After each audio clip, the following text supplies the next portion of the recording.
ఖమ్మం జిల్లాలో మున్సిపల్ ఎన్నికలకు ముమ్మరంగా ఏర్పాట్లు జరుగుతున్నాయి. అందులో భాగంగా అధికారులు ఎన్నికల సామాగ్రిని పంపిణీ చేస్తున్నారు.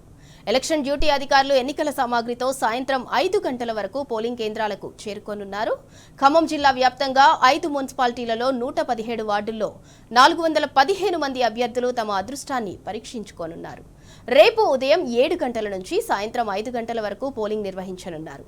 డిస్ట్రిబ్యూషన్ సెంటర్ నుంచి మరింత సమాచారం మా ప్రతినిధి సాంబశివరావు అందిస్తారు. ఖమ్మం భద్రాద్రి జిల్లాలలో మున్సిపల్ ఎన్నికలకు సర్వం సన్నద్ధమైంది. డిస్ట్రిబ్యూషన్ సెంటర్లో అధికారులు ఏర్పాట్లలో నిమగ్నమై ఉన్నారు. రేపు ఉదయం 7 గంటల నుంచి సాయంత్రం 5 గంటల వరకు పోలింగ్ నిర్వహించేందుకు అన్ని ఏర్పాట్లు చేస్తున్నారు. బ్యాలెట్ పత్రాలతో పాటు బ్యాలెట్ బాక్సులను అట్లాగే పోలింగ్ సిబ్బందిని పోలీస్ సిబ్బందిని అన్ని ప్రాంతాలకు అన్ని పోలింగ్ కేంద్రాలకు తరలించేందుకు అధికారులు సమాయత్తమవుతున్నారు. ఖమ్మం జిల్లాలో ఏదులాపురం, మదిర, వైరా, కల్లూరు, సత్తుపల్లి కాన్స్టిట్యున్సీలలో ఉన్నటువంటి మున్సిపాలిటీలు 5 మున్సిపాలిటీలో ఎన్నికలు జరుగుతుండగా భద్రాద్రి కొత్తగూడెం జిల్లాలో ఇల్లందు అట్లాగే అశ్వారావుపేట మున్సిపాలిటీలతో పాటు కొత్తగూడెం మున్సిపల్ కార్పొరేషన్గా నూతనంగా ఆవిర్భవించినటువంటి చోట మొత్తం 7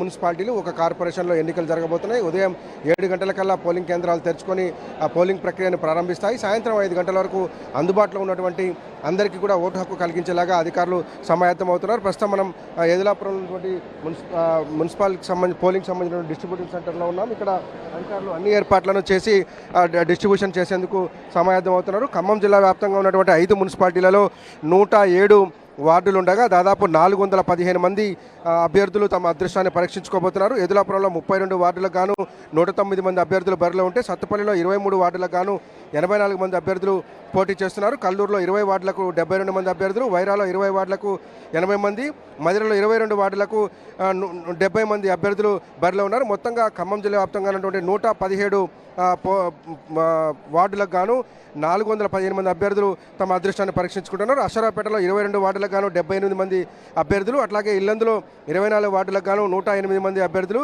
కొత్తగూడెం కార్పొరేషన్కి సంబంధించినటువంటి 60 డివిజన్లలో దాదాపు 234 మంది అభ్యర్థులు, టోటల్గా చూసినప్పుడు 354 మంది అభ్యర్థులు భద్రాద్రి జిల్లాలో తమ అదృష్టాన్ని పరీక్షించుకోబోతున్నారు. రేపు ఉదయం 7 గంటలకే పోలింగ్ నిర్వహించేందుకు అధికారులు అన్ని ఏర్పాట్లు చేశారు. ఖమ్మం జిల్లాలో ఉన్నటువంటి 5 మున్సిపాలిటీలలో 242 పోలింగ్ కేంద్రాలను ఏర్పాటు చేయగా భద్రాద్రి కొత్తగూడెం జిల్లాలో ఉన్నటువంటి కొత్తగూడెం, ఇల్లందు, అశ్వారావుపేట సంబంధించినటువంటి ప్రాంతాల్లో 288 పోలింగ్ కేంద్రాలను సమాయత్తం చేశారు. భద్రాద్రి జిల్లాలో 16 వార్డులు డివిజన్లలో కలిపి 28 పోలింగ్ కేంద్రాలు సమస్యాత్మకంగా అత్యంత సున్నితమైనటువంటి ప్రాంతాలుగా గుర్తించారు. అట్లాగే 148 సమస్యాత్మక ప్రాంతాలను గుర్తించారు. 28 సున్నితమైనటువంటి సమస్యాత్మక పోలింగ్ కేంద్రాలుగా గుర్తించారు.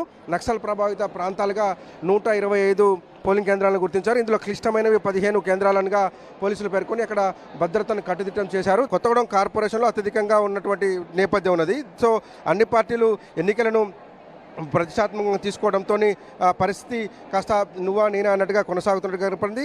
అన్ని రకాల పోలింగ్ బలగాలను కలిపితే దాదాపు 1200 మంది పోలింగ్ సిబ్బందిని వినియోగిస్తున్నట్టుగా పోలీసులు చెప్తున్నారు. ఏపీఓలు, పీఓలతో పాటు దాదాపు 2000 మంది పైచిలకు ఎన్నికల అధికారులు విధుల్లో పాల్గొంటున్నట్టుగా చెప్తున్నారు. సో మనకున్నటువంటి సమాచారం ప్రకారం ఖమ్మం జిల్లా వ్యాప్తంగా చూసినట్లయితే కనుక ఖమ్మం జిల్లాలో ఉన్నటువంటి 117 వార్డుల్లో పోటీ చేస్తున్నటువంటి పోలింగ్ ప్రక్రియను నిర్వహించేందుకు 117 వార్డులకు గాను 5 మున్సిపాలిటీలకు గాను పోలింగ్ 295 మంది పోలింగ్ అధికారులు, అట్లాగే పీఓలు, ఓపీఓలు కలిపి 910 మందిని, అట్లాగే జోనల్ అధికారులుగా 26 మందిని నియమించారు. రూట్ అధికారులుగా 38 మందిని నియమించి ఎన్నికల ప్రక్రియను కొనసాగింపజేస్తున్నారు. అట్లాగే అదనపు పోలీసు వ్యవహారంగా పరంగా చూసినప్పుడు కూడా పోలీసులు అన్ని రకాలైనటువంటి ఏర్పాట్లు సిద్ధం చేశారు.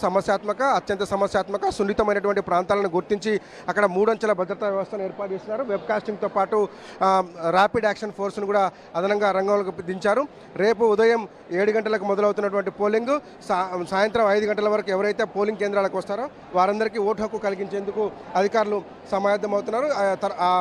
5 గంటల తర్వాత క్యూ లైన్లో ఉన్నటువంటి అధికారులను ఉన్నటువంటి ఓటర్లందరికీ కూడా ఓటు హక్కు కల్పించేందుకు సమాయత్తమవుతున్నారు. ఆ తర్వాత ఎల్లుండి 13వ తేదీన కౌంటింగ్ ప్రక్రియను పూర్తి చేసేందుకు అధికారులు సన్నద్ధం చేశారు. ప్రస్తుతం అన్ని డిస్ట్రిబ్యూటర్ సెంటర్లలో అధికారులు పర్యవేక్షణలో డిస్ట్రిబ్యూషన్ కొనసాగుతుంది. ఏవైతే పోలింగ్కి సంబంధించినటువంటి సామాగ్రి, సరంజామా, బ్యాలెట్ బాక్సులతో పాటు బ్యాలెట్ పత్రాలను అట్లాగే ఇతర సామాగ్రి నుంచి పోలింగ్ కేంద్రాలకు అధికారులు తరలి వెళ్తున్నారు.